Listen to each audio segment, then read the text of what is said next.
صرف بدعت کے ساتھ دین تو ہم سیکھ نہیں رہے نا، دین کا مسئلہ پوچھ کے چاہ رہے ہیں. ہمارا مسئلہ کیا ہے؟ ہمارا مسئلہ ہے تو خواہشات نفسانی ہے.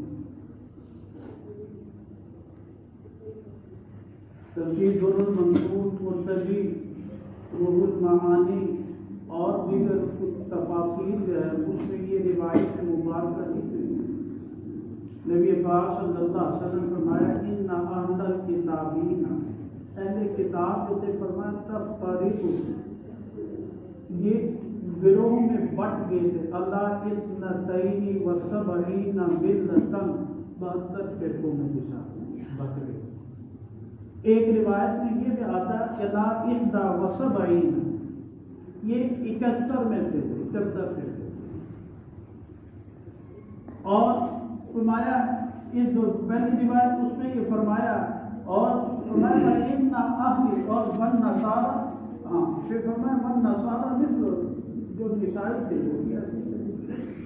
وَإِنَّ أَهْلَ أُمَّتِي، فرمایا میری امتی تفترق، اللہ تعالیٰ سب مایا وہ 73 فرقوں پر ہوگی.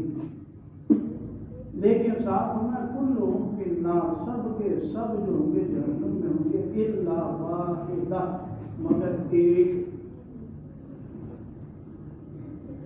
اب ایک ہے کون؟ ایک نوجوان آیا کہتے جی گروہ بندی سے فرقہ واریت سے ہی بات آ جائے، کوئی بات آ جائے جی میں رائٹر ہوں. میں نے کہا آپ ٹھیک ہے رائٹر ہے، لیکن اب میں جو تم دیکھو گے اس کو مانوں گا. میں رائٹر کا مطلب یہ ہے میں تو قرآن کو مانوں گا، سنت رسول کو مانوں گا. جیسے حدیث مبارکہ کی ابن مسعود رضی اللہ تعالیٰ فرماتے ہیں کہ القرآن هو حبل اللہ، قرآن کیا فرمایا وہ اللہ کی رسی ہے. حبل، اس قرآن کو پکڑو نا، اپنی کیا مانو. یہ تو نہیں کہتا کہ آپ میری مانتے، میری کیوں مانتے، میں کون ہوں. دوسری روایت مبارکہ میں آپ نے فرمایا قرآن وہ الحبل الممدود، یہ کہ لٹکی ہوئی رسی ہے، من السماء الی الارض، آسمان سے زمین تک ہے. بس اس رسی کو مسئلہ پوچھ لو، دین کی بات پوچھ لو، اس کے مطابق. اور یہ میرے اور آپ کا خاندانی زندگی کے معاملے میں، شادی بیاہ کے بارے میں، میری اور آپ کی جوانی کے بارے میں، شباب کے ایام کے بارے میں، جی بہنوں بچیوں بیٹیوں کے بارے میں، ماں بہنوں کے بارے میں، کہ تم نے فرقہ واریت نہیں مانی. یہ اس رسی کو تھام کے گھر سے باہر نکلنا ہے تو دوپٹہ لے کر نکلنا پڑے گا. دوپٹہ چاہتا تمہارے چہرے پر بھی کسی کی نظر نہ پڑے، تمہارے لباس پر بھی کسی کی نظر نہ پڑے. لباس تو دور کی بات، تمہارے ولا یضربن بارجلہن لیعلم ما یخفین من زینتہن، کہ تم عورتیں جو ہے اپنے پاؤں زمین پر زور سے نہیں مار سکتی. تمہارے پاؤں کی آہٹ جنت آٹھ والے کے کام میں نہ پڑے گا. سورہ نور کو پڑھیں، 18ویں سپارے کی. ان مسائل پر ہماری امت میں اختلاف ہے، انتشار ہے. ہاں صوم و صلاۃ کا بھی مسئلہ ہے، اذان کا بھی مسئلہ ہے. اس کی تاکید نہیں کرتا کہ اذان سے پہلے صلاۃ ہے یا نہیں. حدیث مبارکہ کو پڑھ لو، اگر ہے تو پڑھ لو. اگر حدیث میں یہ آتا اذان کے بعد درود ہے پھر دعا ہے پھر پڑھ لو بس. لیکن اس کا ایسا تعلق نہیں ہے جی آپ یہ کہے کہ جی اس کا میری زندگی کے ساتھ تعلق نہیں، میرے اور خاندانی مسئلے کے ساتھ نہیں. امت میں کوئی انتشار ہے اس کی وجہ سے.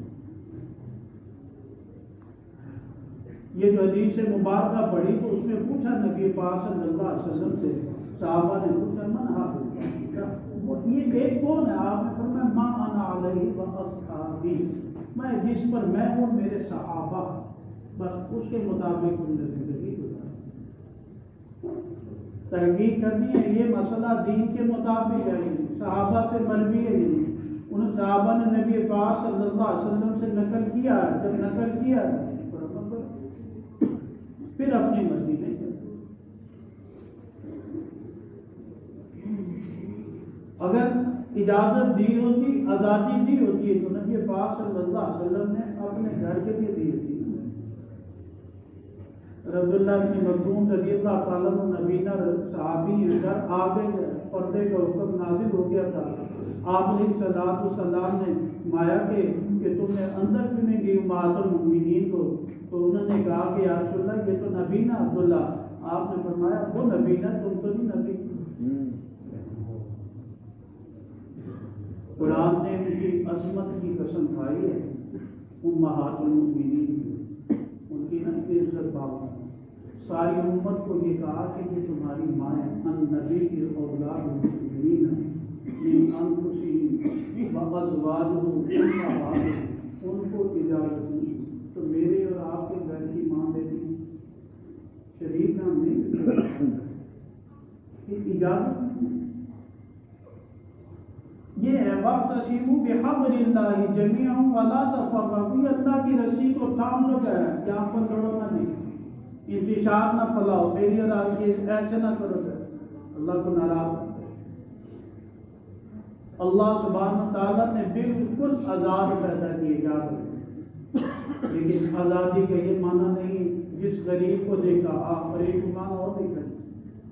مفسرین کرام رحمہ اللہ نے آیت ہے، یہ آیت لوگوں کے بارے میں فرمایا یقتل بعضکم بعضا، تم میں سے ایک بات سے لڑتا تھا اور دوسرا جو تھا فرمایا جو کمزور ہوتا تھا، جو سخت ہوتا تھا، تم میں سے جو ہے وہ کمزور کے اوپر حملہ کر دیتا تو اسے مال کو چھین لیتا.